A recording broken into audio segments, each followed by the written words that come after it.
To continue our study of the Greeks, we're going to be doing a film study of another famous Greek story about the Odyssey. Today's lesson here is to give you a little bit of background about the characters and the story that you're going to be watching over the next couple of days.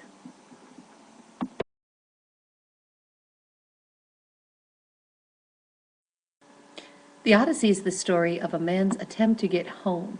Now, he starts off over here in Troy at the end of the Trojan War, and we're talking about the Greek hero Odysseus, who is sometimes called Ulysses in some of the versions.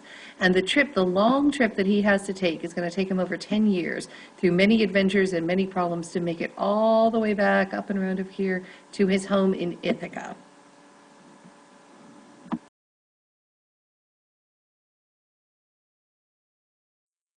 Odysseus is considered to be a very particular type of poetry known as epic poems.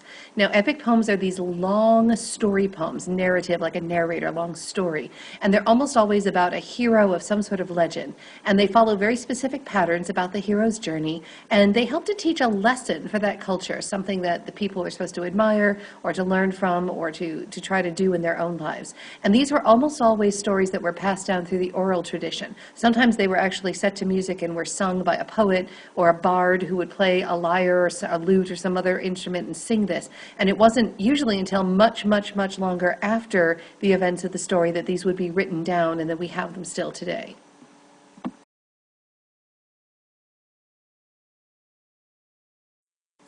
We say that the story of the Odyssey was written by Homer. That's a little bit misleading because Homer was the generic Greek name for any poet. But we know that the particular Homer who wrote the Odyssey was famous for a number of different things. Legend has it that he was a blind poet, and he was one of the most famous and popular of the time, but he described the events as though he was personally seeing them and experiencing them. And we know that this poet, this Homer, lived sometime around 12,000 or so BCE.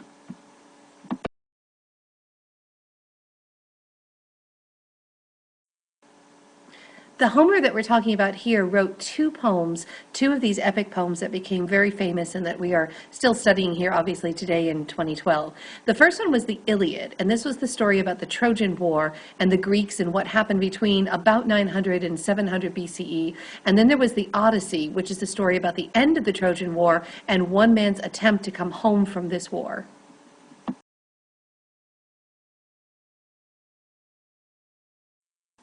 Now, you have probably heard a little bit about the Trojan War. The Trojan War is famous when a young prince of Troy, Paris, was asked to judge a contest between the goddesses about who was the most beautiful. And Paris, being very smart, held out for a prize of the most beautiful woman in return.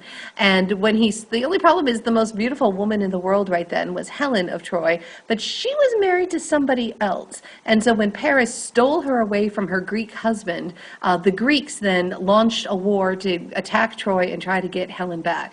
Helen is sometimes referred to as the face that launched 1,000 ships as this big battle began.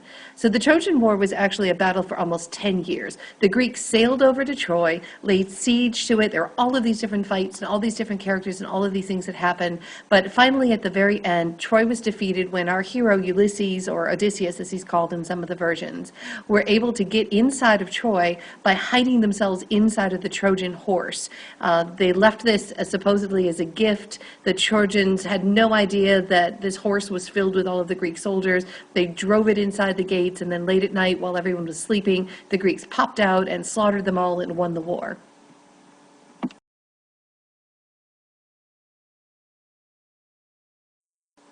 The story of the Trojan horse is particularly important to our story of the Odyssey because it was the brainchild of Odysseus or Ulysses. Odysseus was famous for his wit, for his trickery, for his ability to reason things out and to find these clever little ways. It's one of the reasons he was the protege of the goddess Athena, who was the goddess of wisdom. So the Trojan horse was kind of the brainchild of Odysseus, and it's what helped the Greeks eventually win the Trojan War.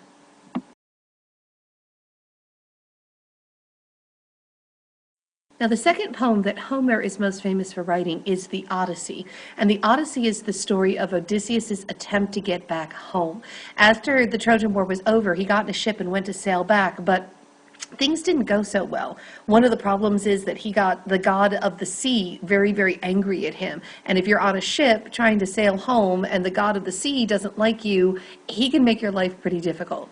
Odysseus' journey home was about 10 years. And I know some of you may have been stuck in traffic after the state fair or something, or had thought it took a long time to get home. But if you can imagine 10 whole years of trying to make it back before you were able to get back to your homeland. And this story has become famous, and we hang on to it today because it's sort of a metaphor for all of humanity, with this journey that we have through all of life and how we overcome the temptations along our way to stay on the path that we want to stay on for our life's journey.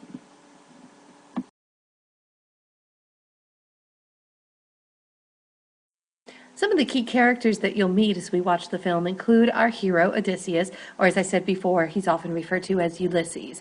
Now, he is indeed a hero, and he has a lot of great things going for him, but as many people do, you'll notice he also has a few flaws.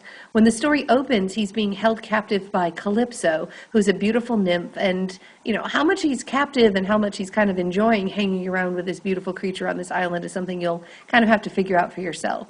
And then there's a whole bunch of characters and things he meets along the way that provide some of the obstacles. Some of the most famous include the Sirens, who were a group of females people think may have been the original characters of mermaids, who lured sailors onto the rocks where their ship would be crushed and broken up to pieces and they would all drown by their singing. The sailors would hear these beautiful people, beautiful girls singing the song and would say, hey, let's go over there where they are. And unfortunately where they were was also kind of a death trap.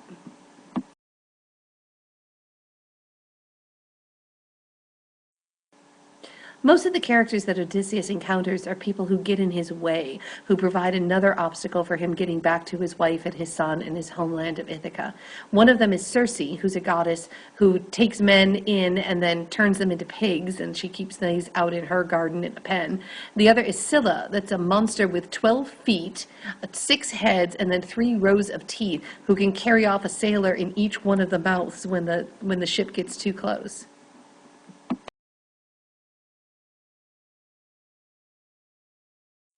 Now, it might not be too hard to escape Scylla if Scylla weren't located directly across from Charybdis, and that's actually become an expression, to be stuck between Scylla and Charybdis, kind of be literally between a rock and a hard place.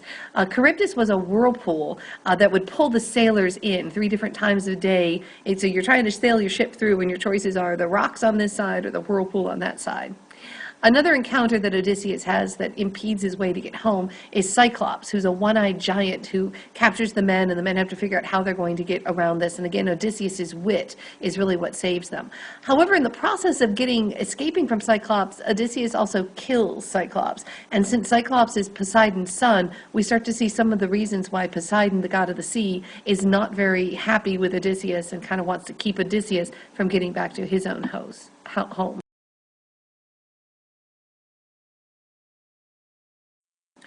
Some of the other important characters in the story don't actually have anything to do with Odysseus' journey. They're the people back home. Now, while Odysseus has been off fighting this war in Troy and then spending this 10-year journey to get back, a couple things have been happening back in his homeland of Ithaca. Now, his wife Penelope has been a model of faithfulness and virtue. She has not heard that her husband is dead, and she refuses to give up hope that he won't come home again. Now, meanwhile, Odysseus' father has died. His father was Laertes, and his son Telemachus is growing up into quite a young man. And all of these other men who were rivals to Odysseus are hanging around the palace all the time. They're hoping that Penelope will pick one of them to get married, so they can get married to the beautiful and faithful Penelope, and then they can take over Ithaca and claim Odysseus' throne and Odysseus' seat. And they're all convinced that Odysseus is dead, and even if he's not dead, they don't really care. They'll be perfectly happy to marry Penelope anyway and go ahead and start ruling Ithaca. And part of Penelope's and Telemachus' job in all of this is to keep the faith, to keep all of these other men out of the way and keep the kingdom safe until Odysseus can make it back home.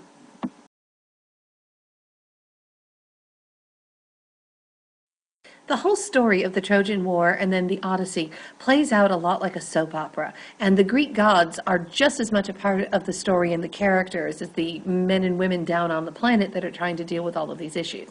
So we see the gods acting out their own problems and their own problems with each other and kind of taking it out on the people below. Some of the key, there's a lot of different gods who play into this story, but the three that you really want to keep in mind are Zeus, who was the most powerful and kind of the king of all of the gods, and he's mostly neutral in this. He doesn't really take sides. He kind of listens to both and eventually intervenes a little bit here and there. There's Athena, who we've already mentioned. She was the goddess of wisdom, and Odysseus is her protege. Now, she's always trying to help Odysseus get back home and help Odysseus win. And probably Odysseus' biggest enemy in the gods is Poseidon, who is the god of all the seas. And again, remember, Odysseus has to go by ship in order to get from Troy back to Ithaca. And he's incredibly angry at Odysseus and is trying to punish Odysseus because Odysseus has killed his boy there, the Cyclops.